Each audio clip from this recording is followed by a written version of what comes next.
Bien, bonjour à tous, une petite vidéo pour vous montrer comment j'utilise le TBM 930 dans Flight Simulator 2020. Vidéo dédiée à mes petits loups, mes petits-fils et ma petite-fille. On ne sait jamais, ça peut leur développer un jour l'idée de devenir pilote, pourquoi pas. L'un des deux, ou une peut-être, ma petite-fille, commandant de bord chez Air France, très extraordinaire ça.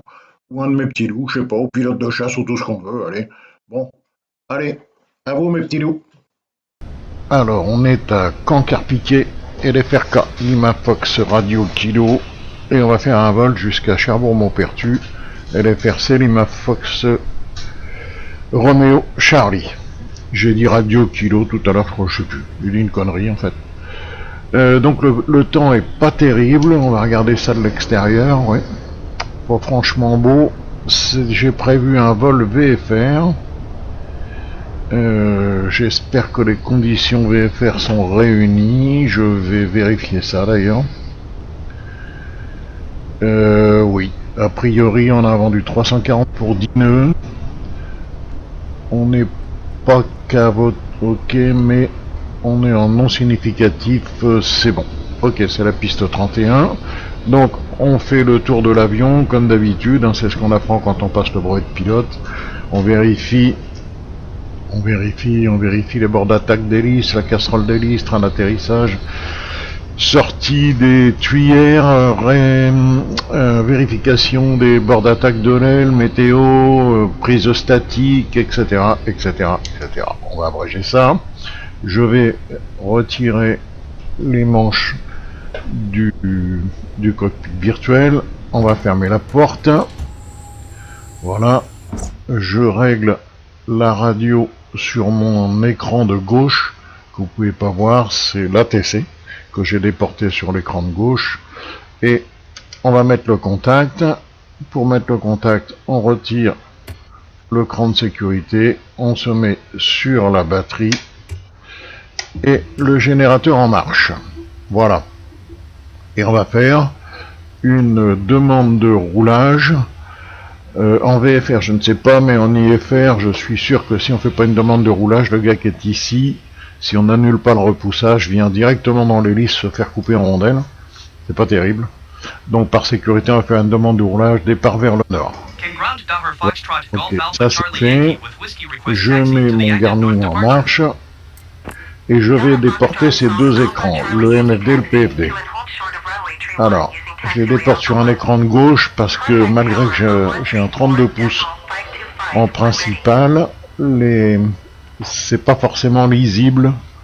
Les vitesses, les distances, tout ça sont pas forcément lisibles.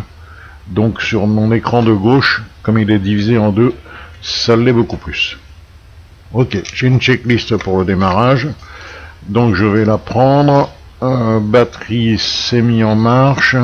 On a fait le tour, le frein de parc est mis, l'avionique est en fonction, j'ai demandé une clairance, je mets le feu de strobe, feu de nav et le beacon pour signifier aux personnes au sol que l'avion va démarrer.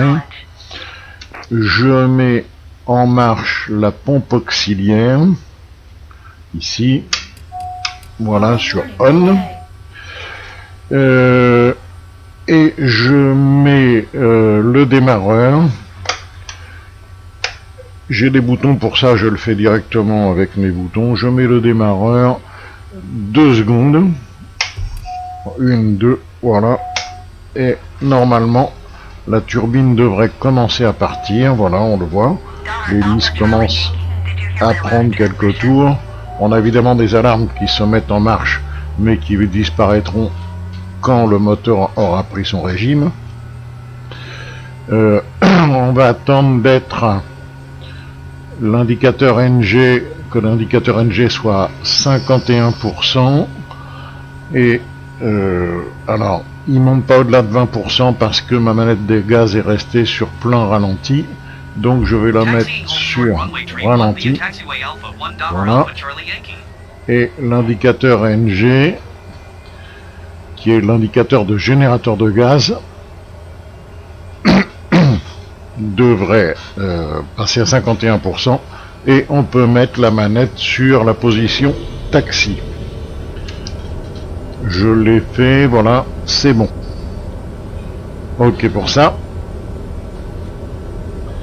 Alors, une fois que le moteur est en marche et atteint son régime, on va passer la pompe auxiliaire sur auto, le sélecteur de fuel sur auto, c'est ce qui bascule automatiquement cette petite manette toutes les 2 minutes, elle passe de gauche à droite et inversement pour équilibrer ce qu'on pompe comme carburant dans les différents réservoirs des ailes.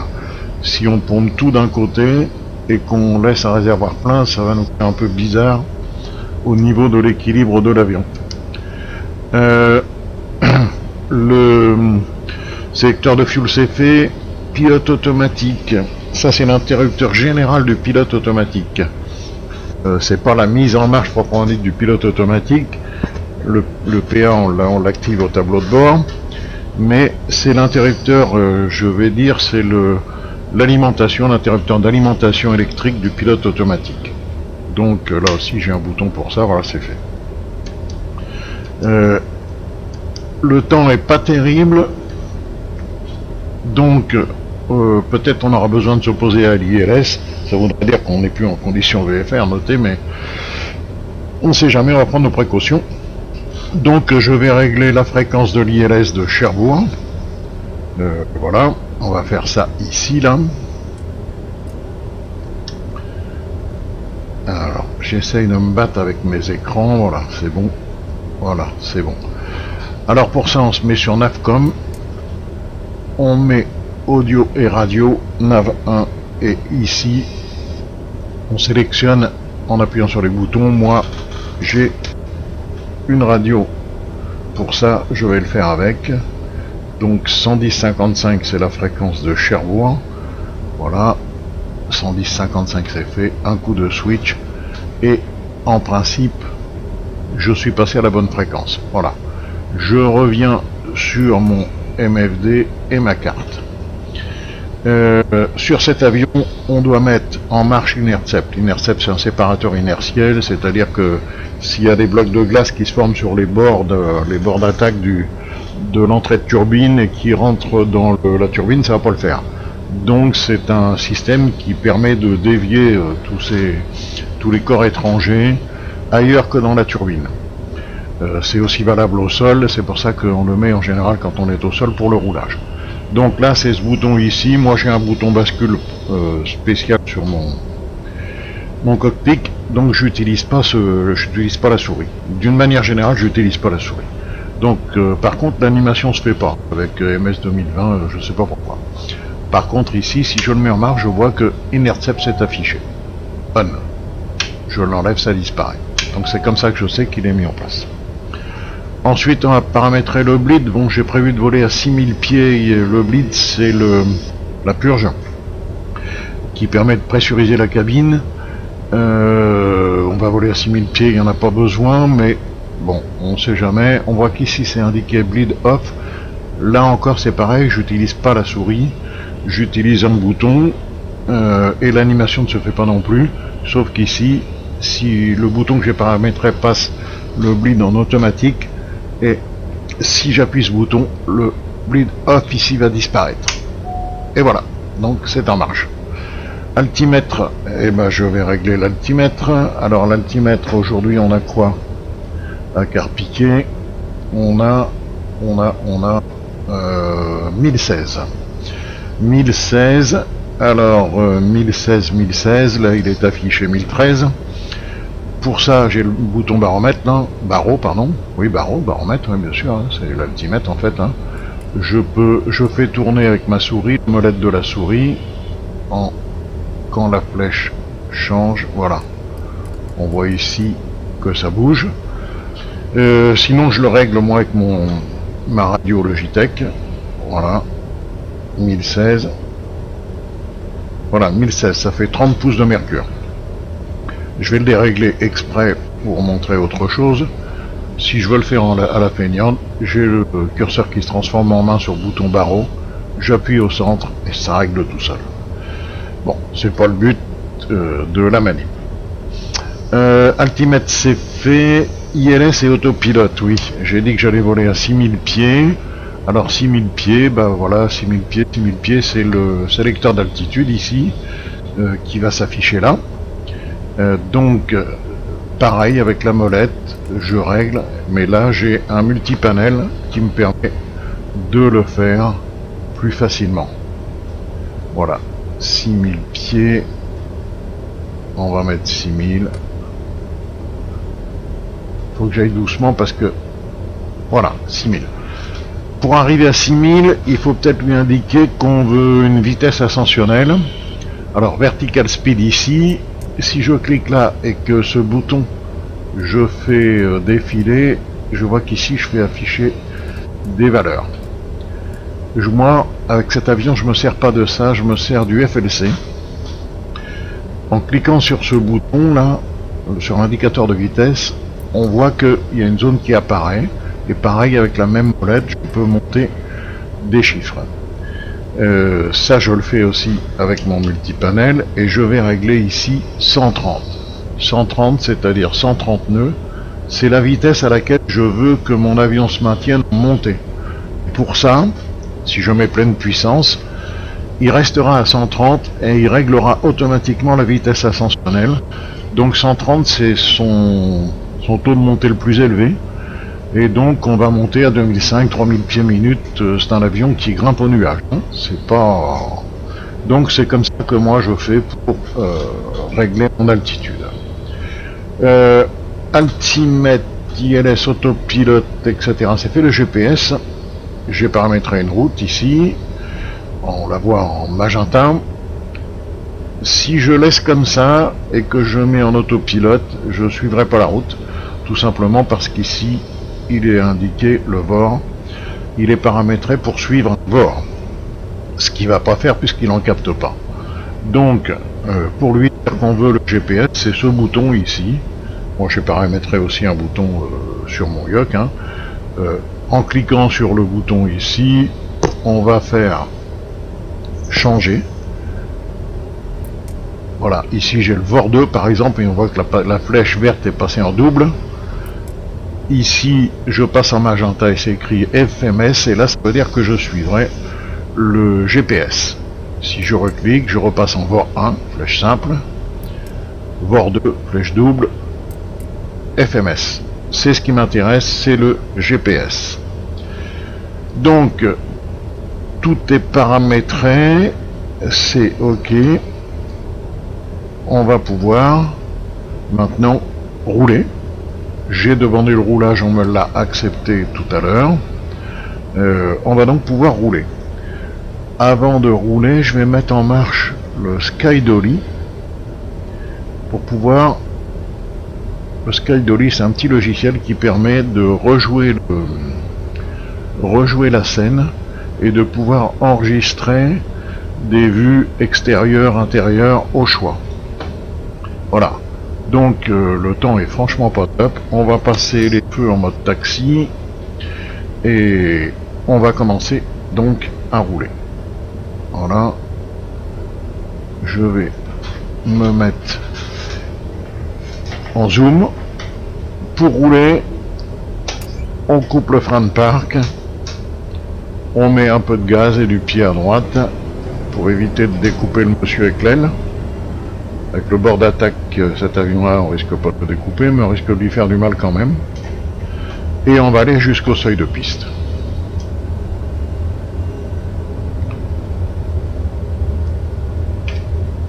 Qu'est-ce qu'on a comme vent? Je ne le sais pas encore, elle ne me l'a pas dit. Voilà. Je vais m'arrêter un peu pour régler mon écran de façon à ce que je puisse m'orienter par rapport à l'axe de piste. Voilà, c'est fait. Je repars en mettant mon écran d'une certaine façon. Je sais que le moniteur ici, s'il est dans l'axe du trait, m'indique que j'y suis. J'y suis pas tout à fait. Ce qui n'est pas bien grave entre nous, hein.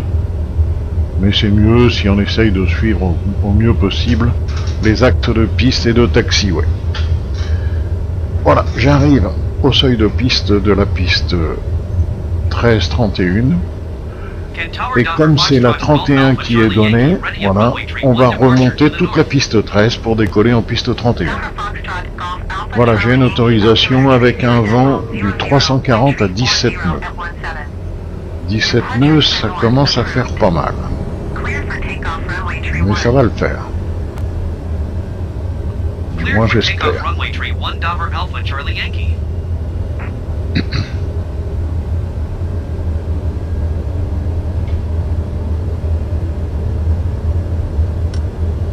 Voilà, on va essayer de suivre l'axe de piste pour remonter. C'est pas un exercice facile. Je trouve personnellement que c'est plus facile avec un vrai avion de tenir l'axe de piste qu'avec Flight Simulator. Je sais pas pourquoi, c'est peut-être lié à mon pédalier, hein. C'est un rudder de chez Logitech. Il y a mieux, c'est sûr, beaucoup mieux. Mais bon, c'est plus cher comme on dit. Hein. Peut-être qu'un jour, si j'ai un peu plus de thunes, je me paierai un pédalier un peu meilleur. Et pour le moment, on va s'en contenter. Je vais pas remonter tout parce que je sais que à Caen, comme j'ai l'habitude, il y a un croisement de piste avec une piste qui sert plus, enfin qui semble plus servir. Et à partir de là, je sais que j'ai largement, voilà d'ailleurs, je vais me décaler sur la droite en freinant pour faire demi-tour. En partant d'ici, je sais que j'ai largement de quoi décoller. Alors, du pied complètement à gauche, un peu de frein pour se mettre dans l'axe, voilà. Bon, les nuages sont pas beaux, j'aime pas beaucoup ça. Enfin, c'est pas grave. Avec cet avion, on peut voler en IFR. On a entendu que mon chien non plus n'aime pas les nuages. Hein. Je déconne pas, il est à côté de moi dans l'avion, il y a une petite application qui permet ça. Bon. Alors, on met un cran de volée. L'intercept est en marche. Alors, pour décoller, moi je garde l'avion sur les freins pour éviter un peu le couple moteur. Je vais mettre mes feux, mes landing lights pour décoller. Je garde l'avion sur les freins, je mets plein pot pour éviter le couple moteur, le couple d'hélice, pardon. Et une fois que j'ai atteint mon régime de 2000 tours, je lâche les freins et j'essaye de maintenir mon axe de piste. Vent du 340, je suis presque dans l'axe. Voilà. Voilà. Et à 90 nœuds, je décolle. Je tire légèrement et je décolle. Voilà, 70 nœuds. 85, voilà, hop, j'essaye de maintenir mon axe le mieux possible, voilà, je rentre le train, 110 nœuds, je peux rentrer les volets, je rends un tout petit peu la main, et je me mets en pilote automatique. Voilà, je diminue un tout petit peu, voilà, mon avion tourne tout seul pour rejoindre la route GPS. Il va vers un nuage qui est pas franchement top. Normalement en VFR on n'a pas le droit de rentrer dedans. Je vais couper l'intercept, ce qui va me donner un peu plus de puissance. Et je vais limiter ma montée à 2000 pieds, 2500 pieds pour rester sous le nuage. On va essayer de respecter les règles VFR. On n'a pas le droit de rentrer dans un nuage en VFR. Donc 2500 pieds me paraît bien. Je sais pas pourquoi il monte à 2700 pieds. Voilà, c'est pas ce que je lui ai demandé. Squawk 7715 Dover Alpha Charlie Yankee. Dover Alpha Charlie Yankee radar contact 4 miles northwest of Kent 2009. Ok. Altimeter tree 0.00. Je vais quand même descendre un peu parce que Roger, Dover voilà, je Alpha vais Charlie descendre. Yankee. 500 pieds minutes. Dover Alpha Charlie Yankee contact breast center on 120.15.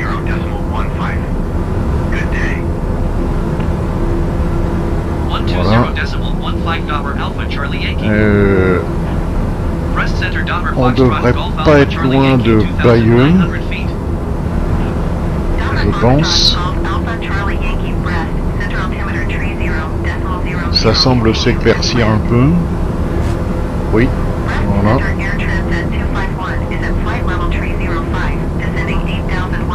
Voilà, en principe je devrais pas rentrer dans ce nuage, mais bon. On va faire comme ça. Donc on n'est pas loin de Bayeux.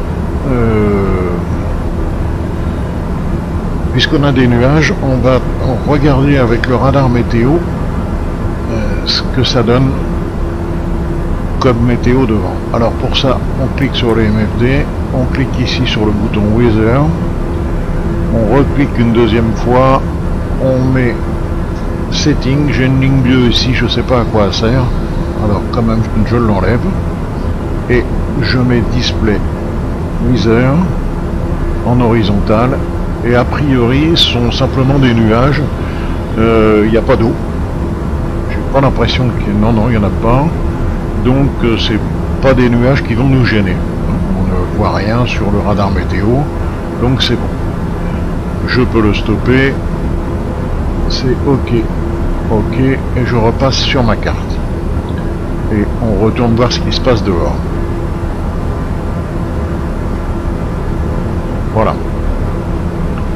On vient de passer Bayeux sur la gauche, a priori, et on arrive sur la côte. Je pense pas loin de Port-en-Bessin. Oui, Port-en-Bessin. Sûr, ici, là, voilà. Juste à ras du tableau de bord. Si je zoome, eh ben, je verrai rien de plus. Bon, le temps est pas terrible, hein. Franchement, c'est limite hein, quand même. Hein. Pour du VFR, je trouve que c'est limite. Mais bon, on va garder ça comme ça. On est à 234 nœuds vitesse seule, 228 vitesse R, c'est normal parce qu'on n'est pas très haut. 234 nœuds vitesse seule, ça nous donne 435 km/h. Bon, ma foi, c'est acceptable, c'est super. C'est un avion qui drop quand même pas mal. Si on montait plus haut, on pourrait voler plus vite. En consommant moins, bien entendu. Alors on est à 19 nautiques du point d'Icro. Le point d'Icro, c'est le point de... Si on était en IFR, le point d'Icro, c'est ce qu'on appelle le point Initial Approach Fix. C'est le point d'entrée.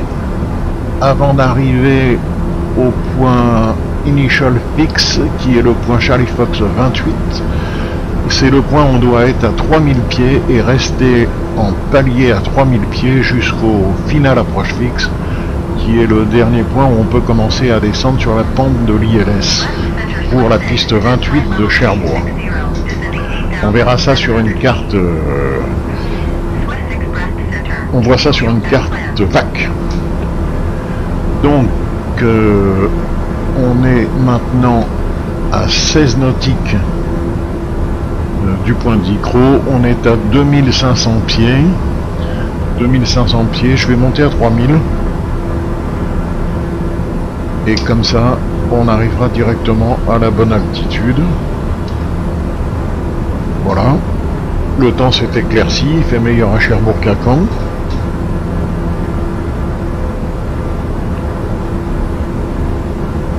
« 220 nœuds pour 95% de puissance. »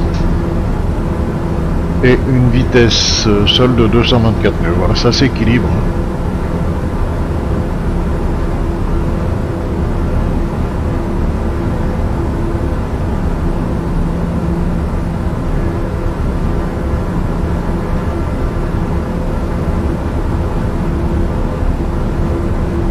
On est en train de passer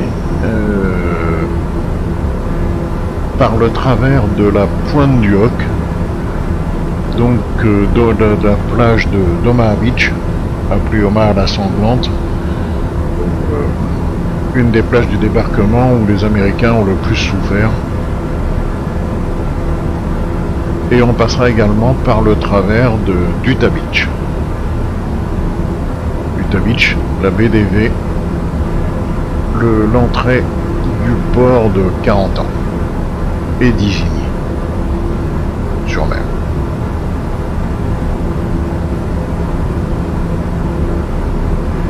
Donc 10 nautiques du point d'Icrou, j'ai rien à faire parce que on est déjà à la bonne altitude, j'ai pas besoin de descendre.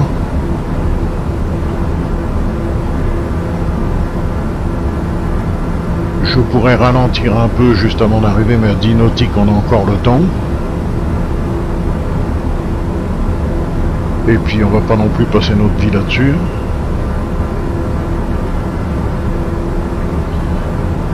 Donc 10 nautiques, il me dit que on n'est plus à 10 nautiques, maintenant on est à 7 nautiques et demi. Et il me dit qu'on va y arriver dans 1 minute et 50 secondes. C'est absolument parfait. Donc je reste comme ça. J'ai gardé mes landing lights allumés. En principe, en VFR c'est pas forcément une obligation, du moins je crois pas. En France, les feux d'atterrissage, on doit les garder jusqu'à ce qu'on ait dépassé 5000 pieds. Aux États-Unis c'est 10 000 pieds. Il me semble qu'en France c'est 5000 et non pas 10 000. Et au-delà de 5000 on peut les couper, sinon on doit les garder. Donc je les ai laissés. On va arriver au point d'Icrou et donc mon avion va commencer à tourner légèrement sur la gauche pour rejoindre le point Charlie Fox 28, le point Initial Fix.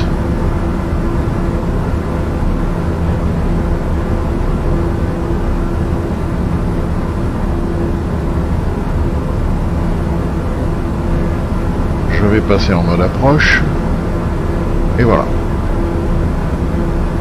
L'avion tourne légèrement sur la gauche. Là je vais ralentir, normalement je devrais être à 200 nœuds là.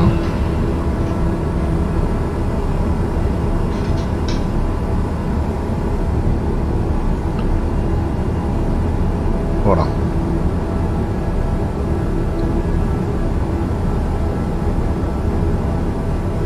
Et comme je suis sur mon palier de 3000 pieds après le point Charlie Fox 28, je vais passer mon GPS en mode lock. Il me met sur le bord 2, je sais pas pourquoi, c'est pas ce que je veux. Voilà, en mode lock. Donc avec le mode lock je vais capter le locateur de Cherbourg, l'ILS. Et quand mon avion est ici, là c'est le plan de descente de l'ILS. Quand le plan de descente de l'ILS aura rejoint l'altitude où est mon avion, le voyant halt ici s'éteindra et l'avion commencera à descendre tout seul, de lui-même. Si tout va bien, c'est comme ça que ça va se passer. Je vais ralentir maintenant parce que on n'est plus qu'à 5 nautiques du seuil de piste. Et pour me ralentir, lorsque je vais avoir atteint la vitesse, et là je l'ai atteinte, je peux sortir un cran de volée. Voilà. Je suis à 3 nautiques et demi du seuil de piste. Cherbourg traffic Foxtrot Golf Alpha Charlie Yankee 5 miles east 1,500 feet inbound to land runway 28. Je sors le train. Je vais régler ma puissance du torque à 20%. 20% c'est très bien, 19 ou 20% c'est bien. Et quand je vais sortir mes 2 crans de volée, ce que je vais faire maintenant d'ailleurs, il m'amènera ma vitesse à 90 nœuds. La vitesse d'approche de cet avion c'est 90, entre 90 et 85 nœuds, c'est parfait. Et en réglant à 20%, je vais rester à cette vitesse.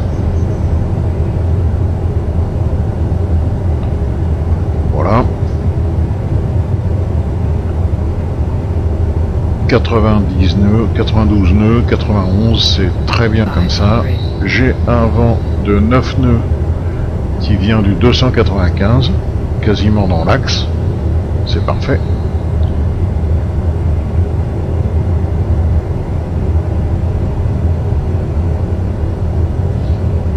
Donc on est tout bon sur le plan de descente. Je vais couper le yaw damper. Le yaw damper, c'est un système qui, quand on est en altitude, au pilote automatique, qui évite que l'avion se promène un peu sur son axe de lacet et qui évite que les passagers soient malades. Je vais couper le pilote automatique et reprendre la main. Voilà. On y est. Parce que se poser au pilote automatique, ça se fait pas. Du moins pas avec cet avion. Peut-être que ça pourrait le faire, faudrait que j'essaye, je l'ai jamais fait. Mais je pense pas. Parce que je crois pas qu'il ferait l'arrondi. Voilà. On va garder l'axe de piste, un peu de pied à gauche. Voilà, encore. Du manche à droite. Voilà. Et on va couper les gaz. Voilà. Et on va se poser en douceur. Voilà. Ça, c'est imposé en douceur. Voilà. Et on va le maintenir dans l'axe jusque à l'entrée du taxiway.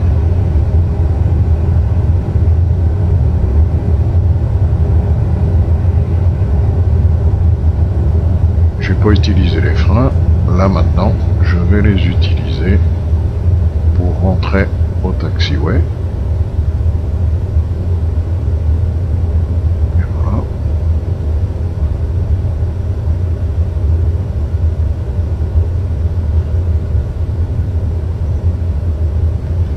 Voilà, on va ralentir un peu quand même. Alors, on va essayer de voir si on peut trouver.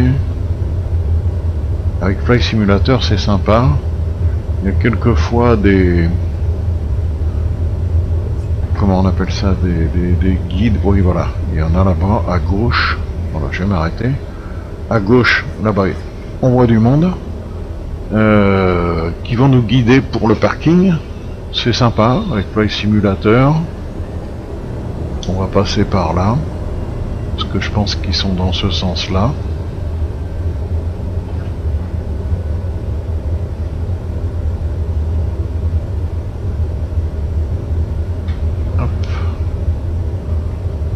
Voilà. Alors ils sont un peu loin, mais tant pis. Alors, qu'est-ce que nous dit le monsieur là? Il nous dit qu'on vienne vers lui, hein. Oui, ça on le sait, c'est ce qu'on veut. Hop.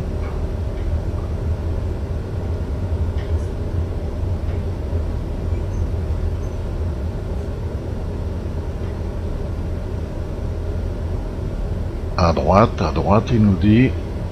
Hop. Hop, stop. Et le point levé, comme ça, c'est pas qu'il veut chanter l'international, c'est tout simplement qu'il nous dit de couper le moteur. Voilà. J'acquitte. On est bon. Frein de parc. Voilà. Alors, on s'est fait un petit vol de Carpiquet à Cherbourg, donc Carpiquet LFRK Lima Fox Romeo Kilo et non pas Radio Kilo comme j'ai dit au départ, n'importe quoi, jusqu'à Cherbourg LFRC Lima Fox Romeo Charlie. Donc un petit vol qui en réalité dure une vingtaine de minutes, pas plus, mais comme on a fait quelques explications, ça dure un petit peu plus longtemps. Voilà, ça c'était pour mes petits loups. Allez, à bientôt!